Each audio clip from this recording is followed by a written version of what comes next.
बिस्मिल्लाहिर्रहमानिर्रहीम। अस्सलाम वालेकुम नाज़रीन। प्रोग्राम इस्लाम और इंसान में आपका मेज़बान रियाज खान। आज जिस मौजू पर हम बात करेंगे वो है इस्लाम और ईद उल अज़हा। और इस मौजू पर बात करने के लिए, हमारी रहनुमाई फरमाने के लिए हमारे स्टूडियोज़ में मारूफ आलिम हज़रत अल्लामा हाफिज़ मोहम्मद शिफ़ात रसूल मौजूद हैं। हम उन्हें अस्सलाम वालेकुम कहते हैं। वालेकुम अस्सलाम व रहमतुल्लाह। अल्लामा साहब, ईद के साथ खुशी का तस्वर जुड़ा हुआ है। आपसे ये जानना चाहूँगा कि ईद उल अज़हा के लोग मानी क्या है? ईद का माना होता है वो त्यौहार जो ज़िंदगी में बार बार लौट कर आए। ईद औद से है वापस आना, पलटना, बार बार आना। और अज़हा का माना होता है किसी जानवर का ज़िबा करना। तो ईद उल अज़हा या ईद क़ुरबान, इसका मकसद वो इस्लामी त्यौहार कि जो एक मुसलमान की ज़िंदगी में जब तक वो ज़िंदा रहता है वो हर साल आता रहता है। और उस दिन हम सैयदना इब्राहीम खलीलुल्लाह अलैहिस्सलाम की सुन्नत, जो सुन्नत इब्राहीमी कहते हैं, उसको ज़िंदा करते हैं। कि हज़रत इब्राहीम अलैहिस्सलाम अल्लाह के हुक्म पर इस्माईल अलैहिस्सलाम के गले पर जब छुरी चलाई तो जन्नत से अल्लाह ने मेंढा भेजा जो हज़रत इस्माईल अलैहिस्सलाम की जगह ज़िबा हुआ। तो गोया हज़रत इस्माईल अलैहिस्सलाम की जगह जन्नत का मेंढा ज़िबा हज़रत इब्राहीम अलैहिस्सलाम के दस्ते अक़दस से हुआ।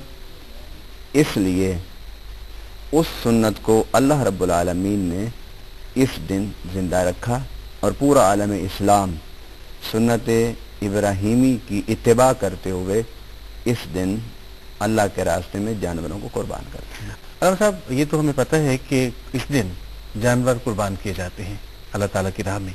आप ये फरमाइएगा कि कुर्बानी का वो फ़लसफ़ा क्या है जो अल्लाह ताला हमें सिखाना चाहता था, जो अल्लाह ताला हमें देना चाहता था? जानवर की इस कुर्बानी के पस मंज़र में जो फ़लसफ़ा कार फरमा है वो ये है कि इंसान ने अपनी ख्वाहिशात को कुर्बान करना है। इंसान ने अपने इरादों को अल्लाह के इरादे में गुम करना है।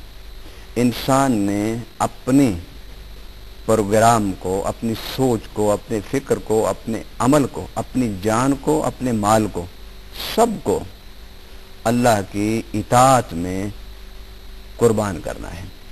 अब देखिए, हज़रत इब्राहीम अलैहिस्सलाम हज़रत इस्माईल अलैहिस्सलाम से कहते हैं, ऐ मेरे बेटे, इन्नी अराफिल मनाम अन्नी अज़बहु का फंजुर माज़ा तरा। मैंने ख्वाब में देखा है कि मैं तुझे ज़िबा कर रहा हूँ, बता तेरी राय क्या है। सुभान अल्लाह। अगर सवाल करने वाले इब्राहीम पैगंबर थे तो जवाब देने वाले भी इस्माईल पैगंबर थे। उन्होंने कहा, इफ़अल मा तुअमर सतजिदुनी इंशाअल्लाहु मिनस साबिरीन। ऐ मेरे अब्बा, आपको अल्लाह ने जो हुक्म दिया है वो आप कर गुजरिए, मैं सब्र करूँगा। अब आप फ़लसफ़ा कुर्बानी में अगर आप जाते हैं और देखते हैं तो ज़रा तवज्जो से गौर करने की ज़रूरत है कि हज़रत इब्राहीम अलैहिस्सलाम को अल्लाह ताला ने बेटा दिया 100 साल के बाद। 100 साल हज़रत इब्राहीम अलैहिस्सलाम अल्लाह से दुआएं करते रहे। अल्हम्दुलिल्लाहिल्लज़ी वहब ली अलल किबर इस्माईल व इसहाक़, कि तमाम तारीफ़ें अल्लाह के लिए हैं जिसने मुझे बुढ़ापे में इस्माईल और इसहाक़ अता फरमाए। इन्ना रब्बी लसमीउ दुआ, और मेरा रब ज़रूर ज़रूर दुआ सुनता है। 100 साल के बाद बेटा मिला। अभी वो दूध ही पीते थे तो अल्लाह ताला ने हुक्म दिया कि इन्हें जाके वादिन गैर ज़ी ज़रअन इंद बैतिकल मुहर्रम, कि इन्हें एक वादी जहाँ ना सब्ज़ा, ना शादाब, ना पानी, ना कुछ छाँव, मैं वहाँ जाके छोड़ा। वहाँ जाके छोड़ा। उसके बाद अल्लाह ताला ने हज़रत इब्राहीम अलैहिस्सलाम से हुक्म दिया कि अपने बेटे को मेरे रास्ते में ज़िबा कर दो। अब कुर्बानी देखिए कि पैगंबर के इस उसवा में हमें ये कुर्बानी के इस फ़लसफ़ा में हमें ये चीज़ नज़र आती है कि हज़रत इब्राहीम अलैहिस्सलाम ने अल्लाह की इताअत, अल्लाह की बंदगी में अपने बेटे को कहा कि मैं तुझे ज़िबा करना चाहता हूँ, इसलिए कि अल्लाह का हुक्म है। और इस्माईल अलैहिस्सलाम अभी छोटे थे, इतनी बड़ी उम्र नहीं थी, 6-7 साल उम्र थी। انہوں نے سنتے ہی کہا افعل ما تؤمر، جو آپ کرنا چاہتے ہیں کیجئے۔ گویا قربانی کا فلسفہ یہ ہے کہ آپ اپنے خواہشات کو مٹا کر اللہ کی اطاعت کی طرف آئیں۔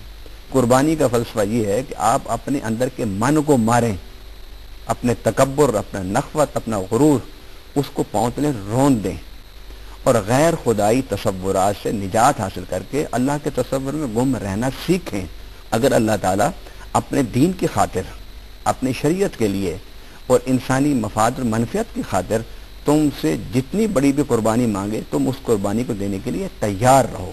گویا ان دونوں انبیاء